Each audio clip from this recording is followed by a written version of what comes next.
I have most everything turned off, but I have terrain and 3D buildings turned on.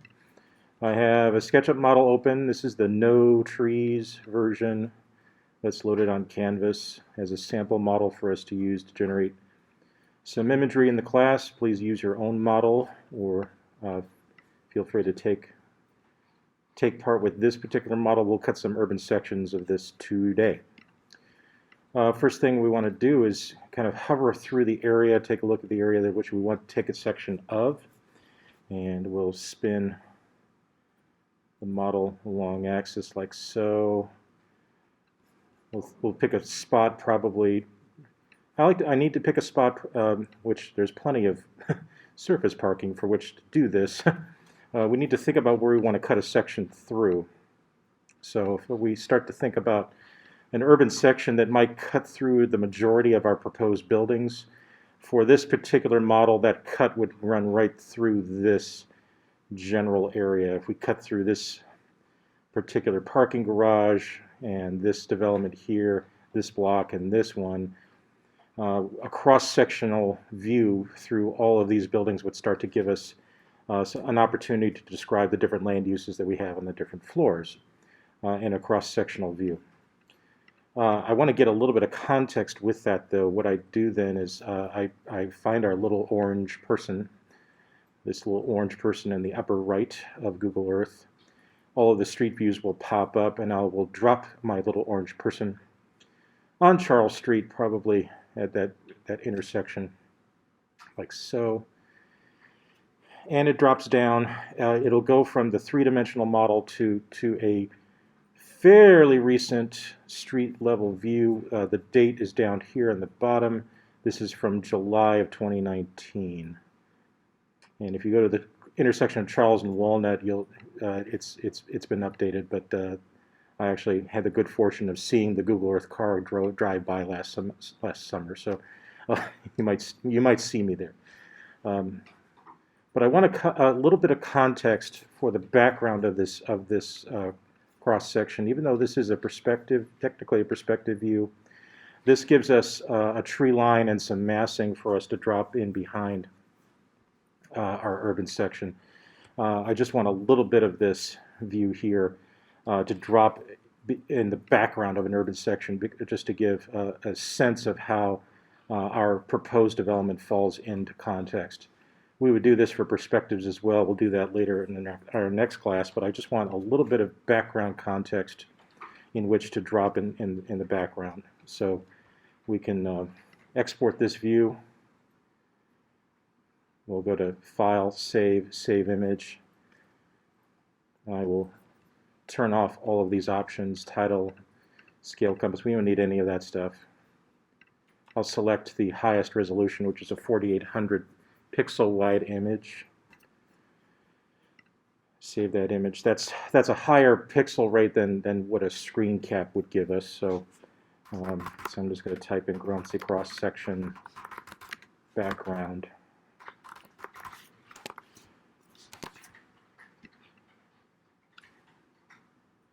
Now we'll save to my desktop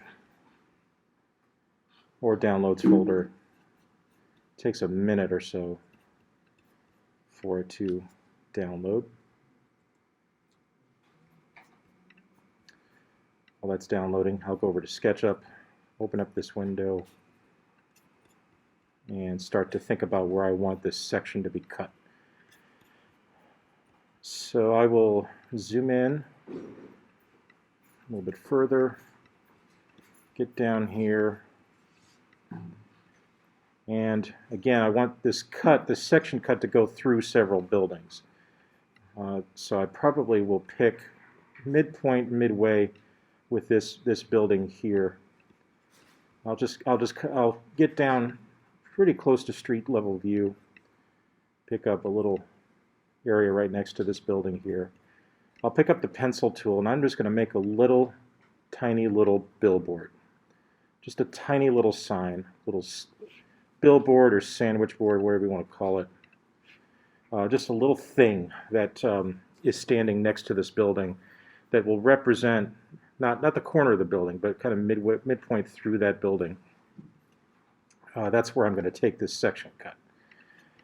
So it's a tiny little billboard that just stands next to the building, but it's in line with a imaginary knife that's going to cut through all of these buildings and all of this landscape. And what I'll do next then is I will go to View. I'll go to Tools, and I'll select Section Plane. This is under the Tools menu, Section Plane. And the section plane needs something to attach itself to. Okay, it's very needy. It's you know, it's one of those people in your life that you're like, you know, really like you, but you're kind of needy. You know? So you see how it hovers around. It's looking for something to attach to. We're going to attach it to our little friend down here, and it will cut away a portion of the model, which is pretty exciting. Now we can actually look inside this stuff that we've cut through, and it starts to give our viewing public an idea of how different land uses can be stacked together. I'll zoom out just a little bit, and you'll see that that section plane is now visible. If you were exporting a set of drawings from this SketchUp model into a plugin called Layout, this is how an architect would then start to build their construction set or a presentation set. We don't need to see this thing though, so I'll go to View and I'll turn off that section plane, but I'll keep Section Cut on. We control the whether or not these things are viewed underneath this View menu. So I'm going to turn off Section Plane, but I'm going to leave Section Cut on. I've also got the shadows on. You can see the shadows still being cast onto the ground. You can turn those on or off at this point. It can give a little bit of clarity in terms of that. Next, now that entire model has been cut through, I will go to Camera. I'm going to turn off Perspective, and then I'm going to select Camera Standard Views. I'm guessing, I have to guess here, whether or not this is the left view. Yes, it was the left view. And then I'll zoom extents, and that represents the cut through the entire model right there. So to review, our parking garage is over here. Let's see, let me make sure this is right. Yes, our parking garage for Anton's model is over here. This building is here. The two existing buildings are here. The new block is there. The health center is in the background, and then this last block is just over here. So standard view left, and that represents a true section cut. If the perspective view is turned on, it looks more like that. It's not correct. You can see the inside plane of that, or the inside face of the parking garage. There's actually a vanishing point when you have the perspective portion turned on. If I turn the shadows on, it's even more dramatic. So I'll turn off the perspective and just get that standard view. Looks like it's the left standard view. That'll represent the section cut through that entire site. I can zoom in if we're doing a partial section or a full section. Those are some options for us. But we want a pretty good sense of the entire site there. You can see that some of the street details in this model. We might, partial section would only concentrate on a portion of this. A full urban section would represent all of the urban massing on the site. In denser urban environments with tall buildings and things like that, what you're really doing with an urban section is you're placing your proposed development in context for the viewer to understand its relative height to other buildings, and how your land uses and real estate might be compared compatibly with other buildings around it. So get it up to that point. I'll stop here, and we'll pick it up here on the other side. A full urban section would give us an image that would be a nice border on the bottom of our final storyboard.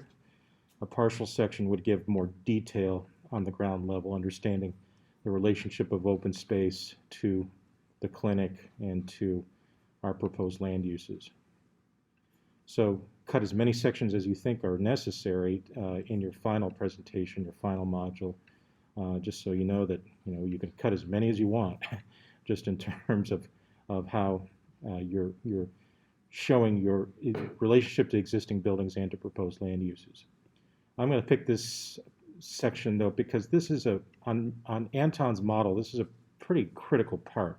This is he had a plaza here, and then this is the existing health clinic. So again, I have to go to standard level, standard view, back, left. Oh, what's I think standard view left, and this is a partial section, and I'm going to get ready to export this now. So File, Export, 2D graphic.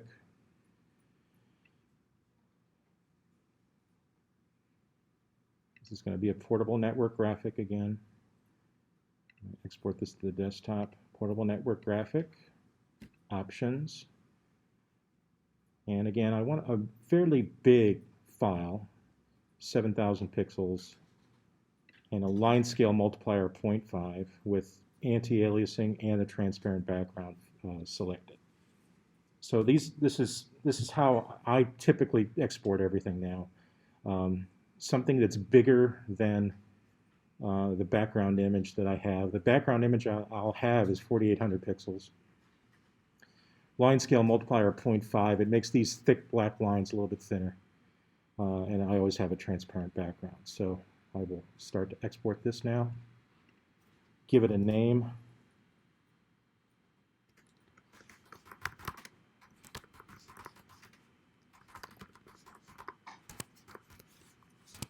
Let's spell today. Export.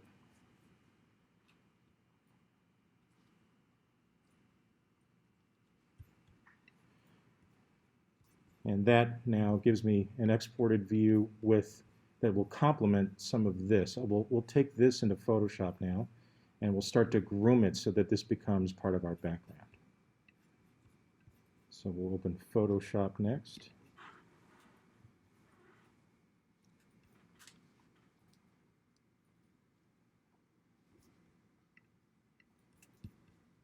I'm going to close SketchUp out.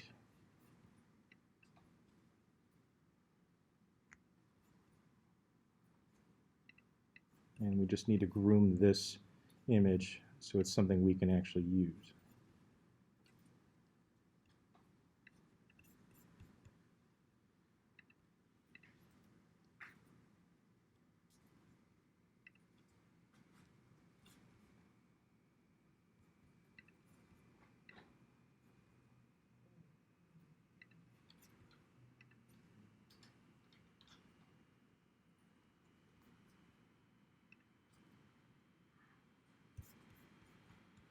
All right, I'll use the crop tool. I'll just crop this.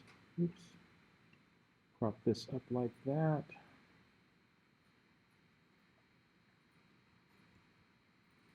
Crop this down like that. Double click on the layer, make it active. I'll use the quick selection tool, and I'll just delete away this sky. Nothing wrong with that sky, it's not. There are better skies. The Google Earth skies tend to be kind of gray. They have a lot of lens parallax and a lot of lens distortion. The quick selection tool can be over generous or overly aggressive. So you could use Magic Wand. You can also use object selection. The new object selection tool is pretty good about selecting just portions of a particular object or a particular view, and I'll start deleting that away. Quick selection tool, object selection tool, Magic Wand are all together under the same menu, but I can start to delete away this background.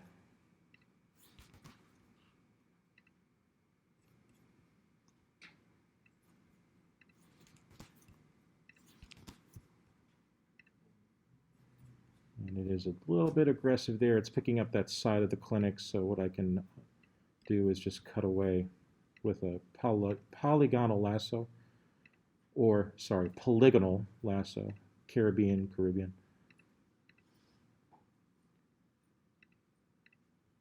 get rid of that. I'm just going to cut away this. Deselect. Go back to the object selection tool, cut that away. All right, this is going to give me a little bit of background for our urban section.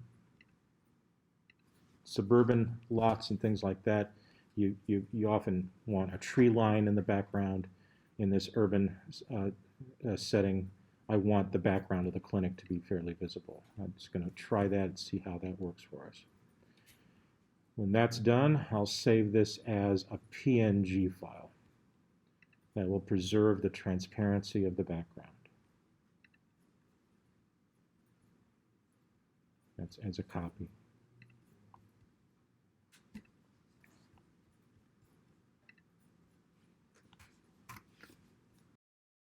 To Google Earth. I'll exit the street view. Just to double check the profile of the land, Google Earth has a wonderful tool called Show Elevation Profile. So I need to back out of this save image stuff. I need to click that X right there. That puts me back into the standard map view. And I'll zoom out a little bit. And then I'm going to click the measuring tool on Google Earth. There's a little ruler up here on Google Earth, and I'll select Path. And I'm going to drag a path through where this section cut is going to be, which is roughly here from here to here. And then I'll click on Show Elevation Profile, and it will give me a cross-section through the land. So we can see that this is not perfectly flat, but it's fairly flat. So I have to turn it back again like so. And you can go up and down like this. This shows you a number. 951 is the number of feet above sea level. It gives you a minimum, max, and average of feet above sea level. It gives you elevation gain or loss. We're about 1 foot of gain or loss. Maximum slope of 7. Average slope of 0.8%. So see how it goes through this portion. There is a slight hill over here, and then it dips down again for that street there. All right, so the site is fairly flat. It is not perfectly flat. So this line here gives us a general sense of how we will represent the site in section.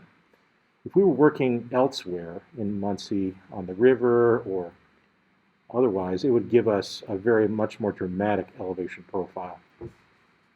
It would show the topography of the site much better. And again, if we were working in Pittsburgh or Cincinnati, that would be a significant elevation profile change. But this line here gives us a good character for how we will represent the land that our urban section is sitting on in the section drawing. I'll close that out, and just for giggles, I will head over, show you a different elevation profile. I had to escape out of this, or clear out of that there.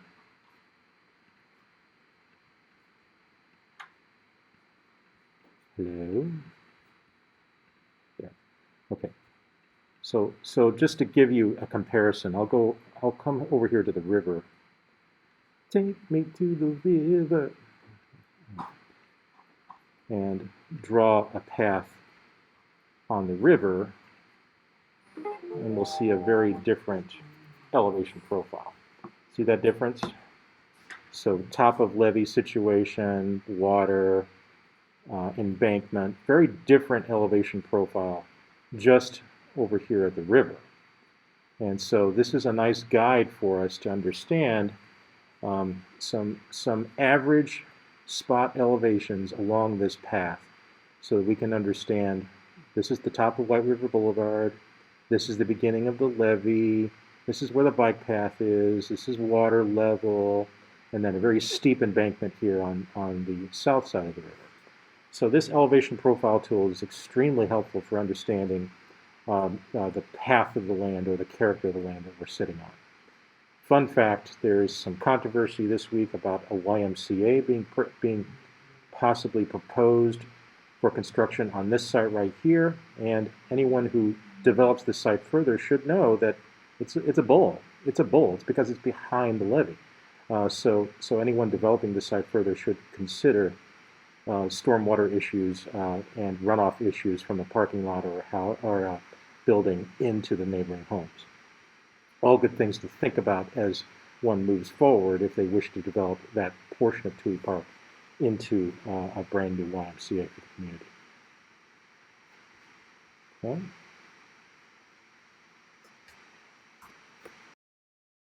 Let's go back to Illustrator. We're going to start with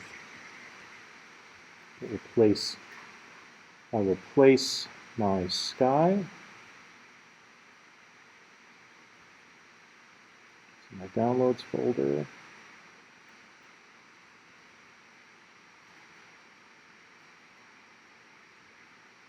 Place that there. Make it bigger.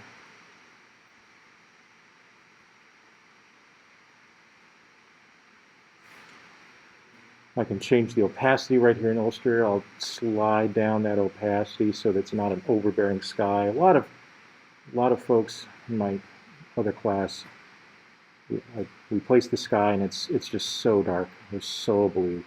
I just want to mute that down. Slide that opacity down pretty far. That should be on its own layer.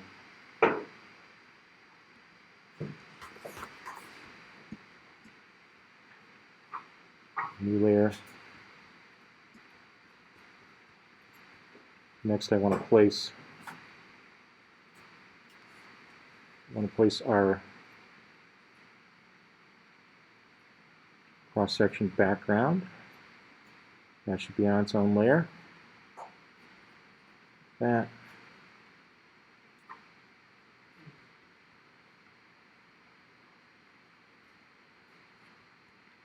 And again, I'll put that in front of the sky. I'll slide down the opacity of that.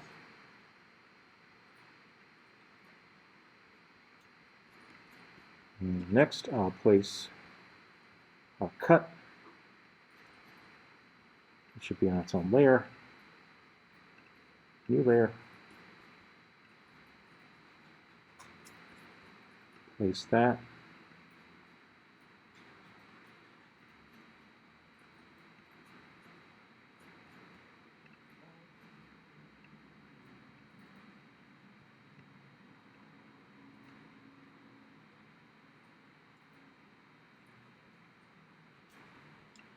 So that's there.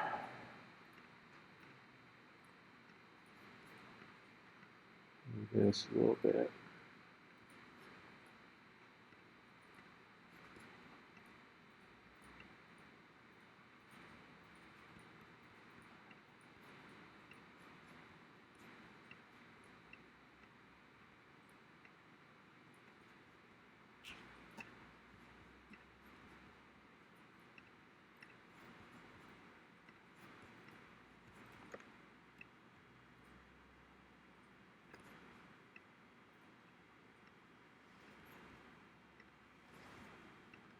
Okay.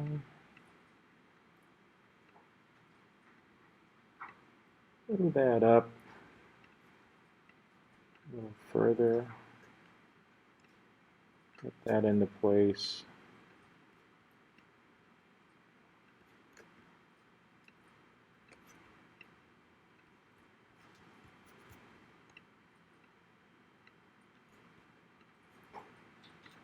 Okay, so this just gives me a little bit of context, a little bit of background for which our streets determinate things of that nature. I'm not 100% confident in it yet. Still kind of thinking about it here. Maybe this is a little bit more squat like this. We move this up in front of it.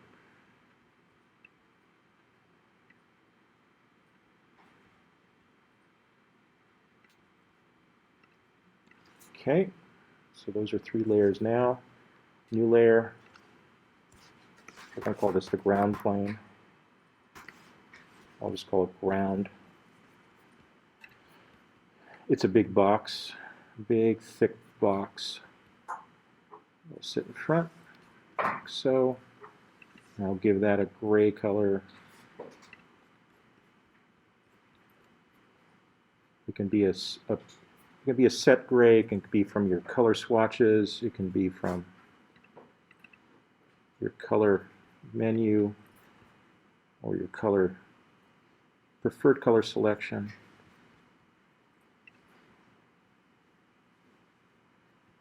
Move this around a little bit. View, fit artboard and window.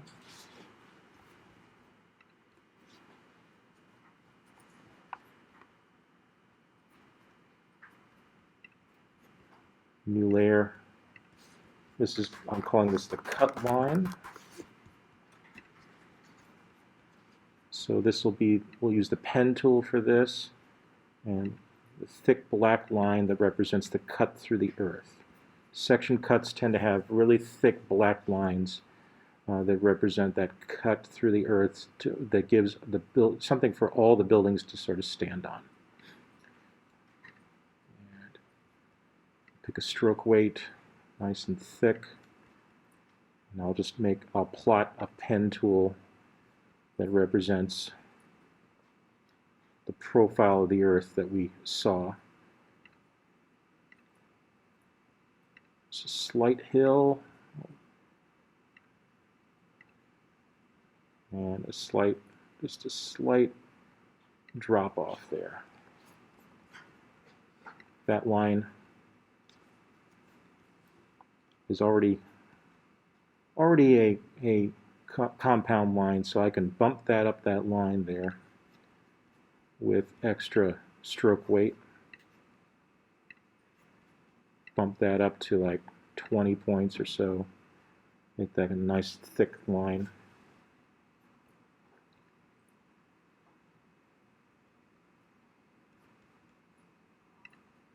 No fill. And I want that to be in front of everything else. So I want to bump that up even further, bump that up to 40. And see what that does? It gives a nice thick line for all the buildings to stand on. So that's up front, that's the ground plane there. In between, I want to add more layers. So I want to add a trees layer in here. Trees. I want that to be tucked in underneath the cut line in the ground plane. So on that trees layer, I can start placing some trees from my downloads folder.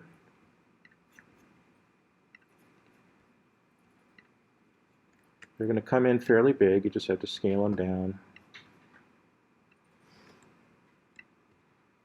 And I'm trying to populate, this was an open space there in front of the clinic. I'm trying to populate that.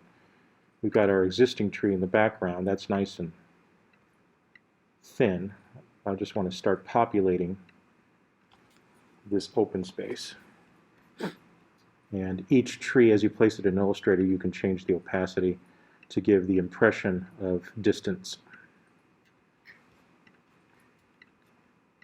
I can copy and paste that. Make a copy of it. I can flip it just like we can in Photoshop. Rotate it, flip it, place a couple more trees.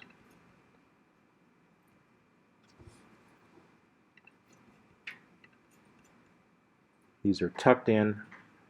This trees layer is tucked in between our background layers and our cut line and our ground. There's some grass. Lovely large patch of grass. Represents maybe some grasses here in this plaza.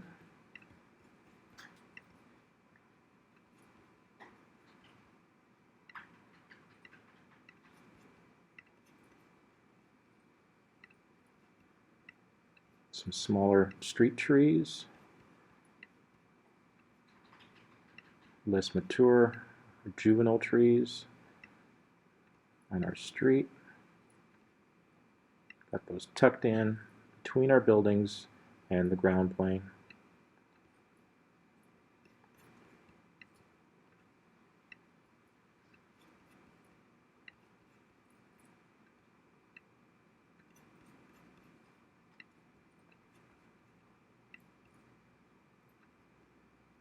You can change their opacities to really make them seem like they're behind or in front of things. On a single layer, I can actually arrange and bring trees forward and backward on their own, within their own layer. There's about 4 or 5 levels that you can arrange objects from foreground to background, which can be very useful.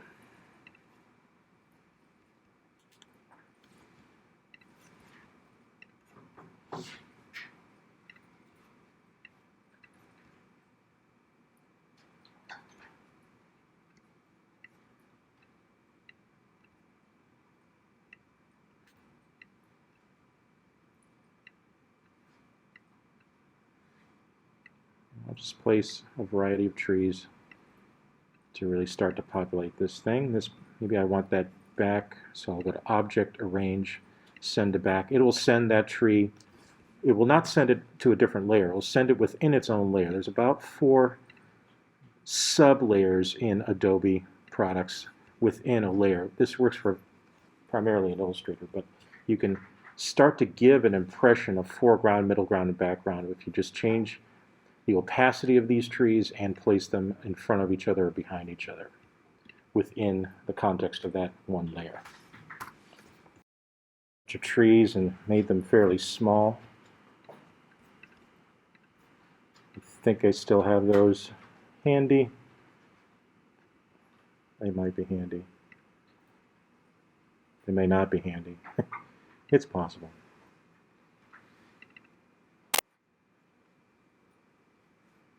If not, then I will go to our Resources folder in Box, and I'm going to go to Cutouts.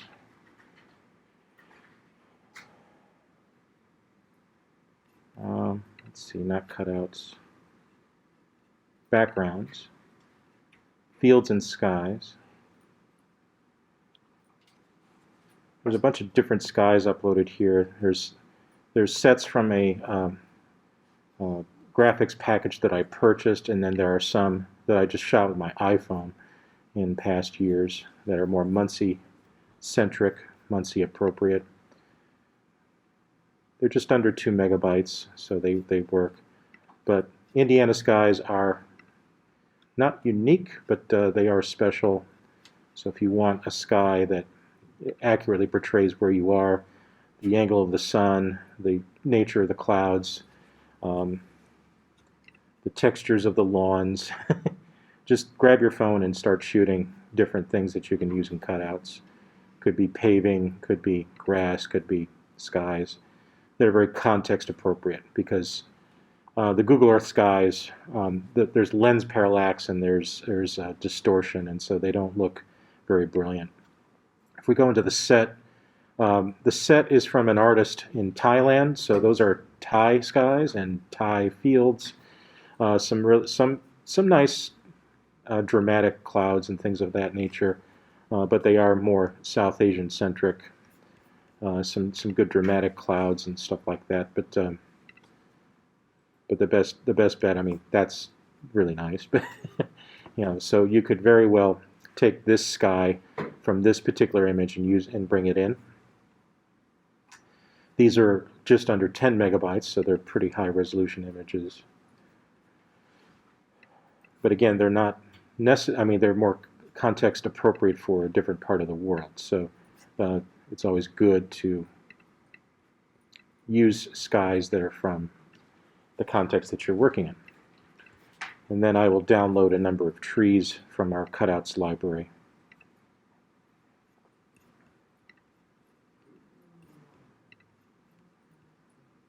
Cutouts, trees.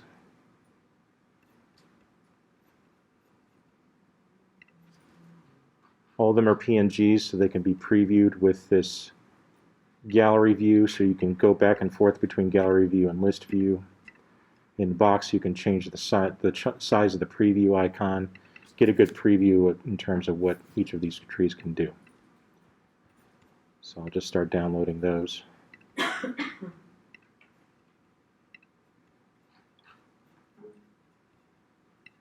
And there's 4 pages of these, so plenty of trees to work with.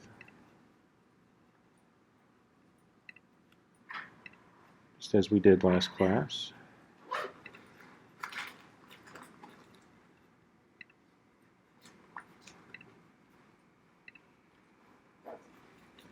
There are some grasses as well. These grasses are helpful because they help start to define low shrubbery and lower plants in our sections and in our perspectives. They help cover up things. They're really quite useful. So I'll just go through this tree library, grab some trees that are appropriate for this context. There's some grasses here as well, or things that can double as grasses. Just get those into my downloads folder.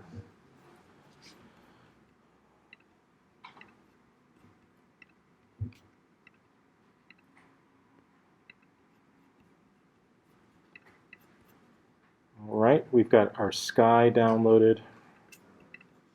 Let me just open up that sky.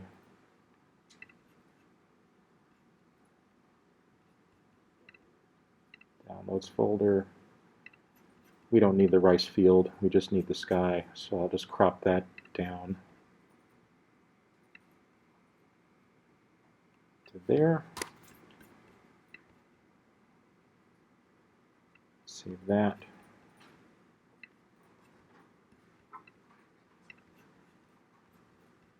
Then we've got all of our pieces and parts. Now we can go to Illustrator.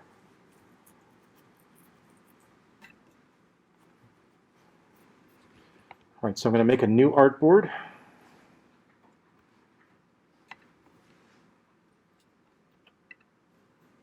And I'm going to select pixels. And remember, this was 7,000 pixels, so I want to make an artboard that's that size.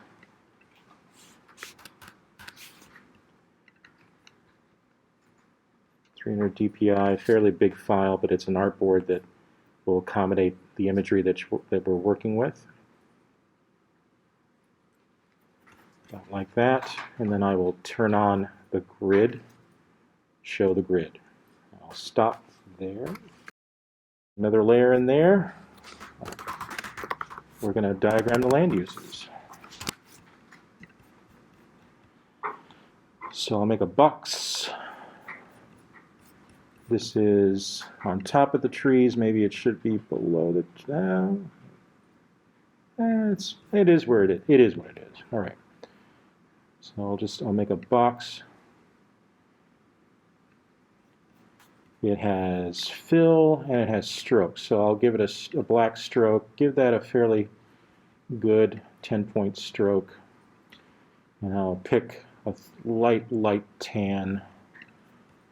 This is a parking structure. There's no rule for parking structures, but I do use a tan. I'll copy that, paste that, put another level there. Copy that, paste that, another level there. Over here, mixture. This was probably a mixture of retail and housing. I'm guessing. Get that there. So that'll be red. Pick a standard red or pick a red from your, whoo, that's hot, hot red. Pick a red from your desired color scheme. If you're running an Adobe color scheme, use that. And then smaller box there, representing the multifamily housing upstairs.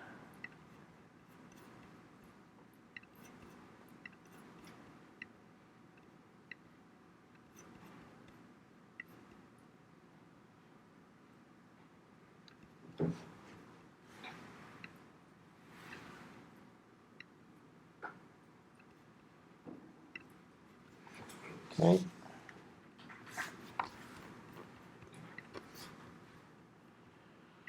And then text.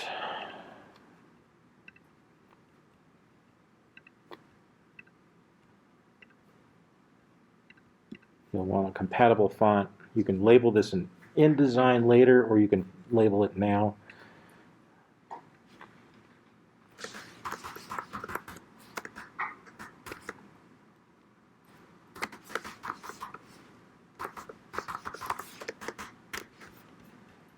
Probably need it to be white text, depending on the intensity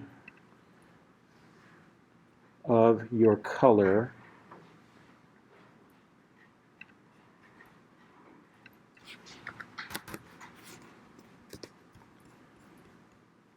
White text might work better for intense colors.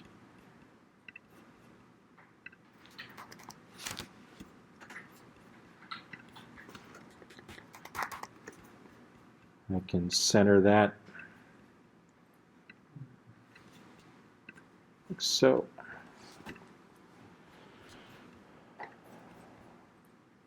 I'll just copy that label.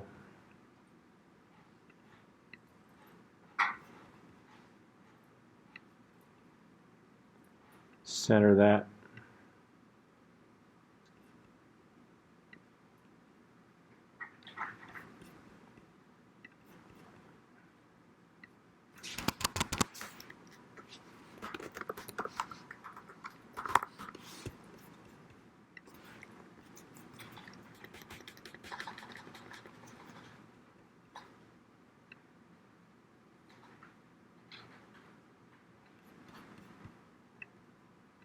And you could be more specific with the labels. You could say two-bedroom apartments, studios. You can be as specific as you want, as long as you are communicating your intended land uses, considering that we stack land uses, considering that we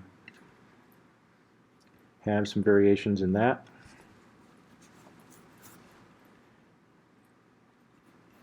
Made no sense at all, but okay.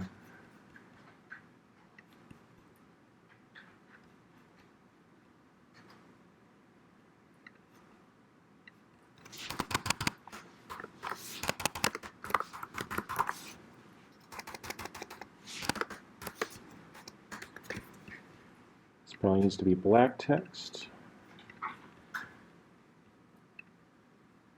Copy that up.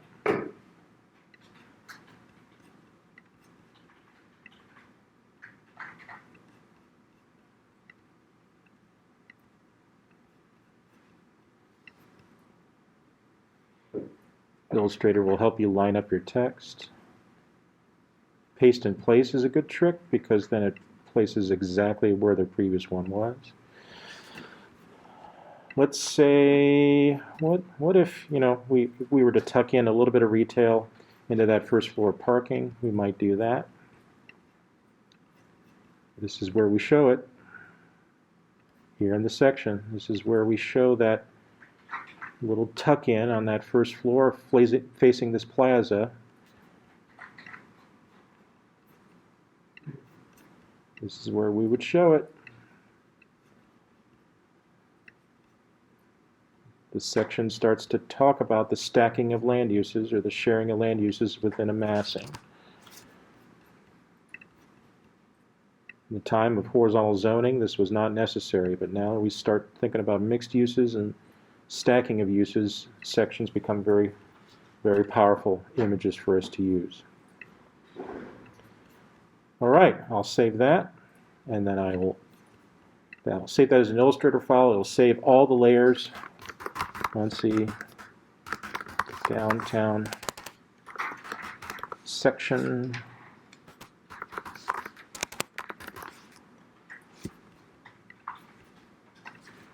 Always save an Illustrator file with all your layers, so if you have to come back and change something, you can do that. Swap something in or out, something like that. Then I will export as. I'll select PNG, downtown section. I'll use the artboard. That'll crop it to the boundary of the artboard. If you have stuff sticking out of the artboard, that'll be cropped off. Export. Background color, transparent, 300 ppi. You can select background color of transparent or white. I'm going to select transparent. That's getting ready for export.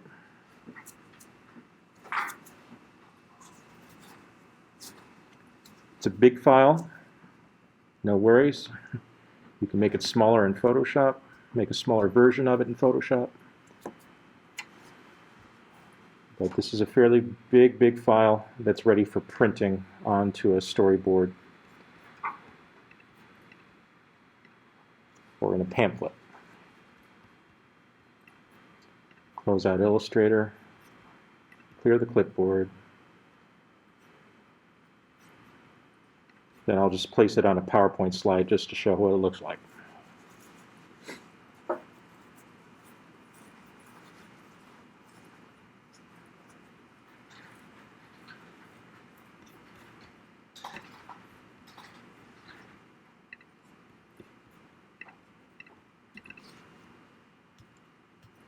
So any PowerPoint style or any PowerPoint template, sometimes these have a lot of color associated with them.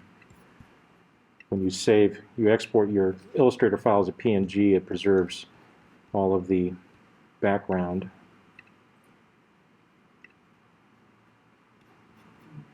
Oops. Insert picture, picture from file, downtown section. That's a 35 megabyte image, so it would slow down a PowerPoint considerably, but you can always save a smaller version of it. But this is what happens when you place that on a PowerPoint slide. So the transparent background is there. The sky is fairly translucent, so, but it's not dominating the slide. It's the PowerPoint show is still dominant, and portions of this section are subservient to that. Let's try a different, a different design.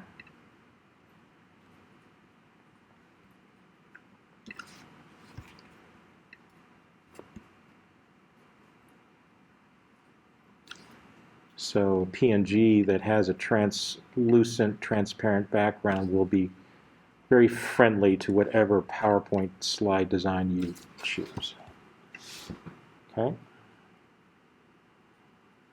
Is that readable? What do you think? That process workable, straightforward? Taking imagery from a SketchUp model, taking imagery from Google Earth, and starting to give a sense of how you can stack land uses. Again, so any slide background, this sectional view, this cross-sectional view is very respectful and very compatible with any slide background or any slide template you choose to use.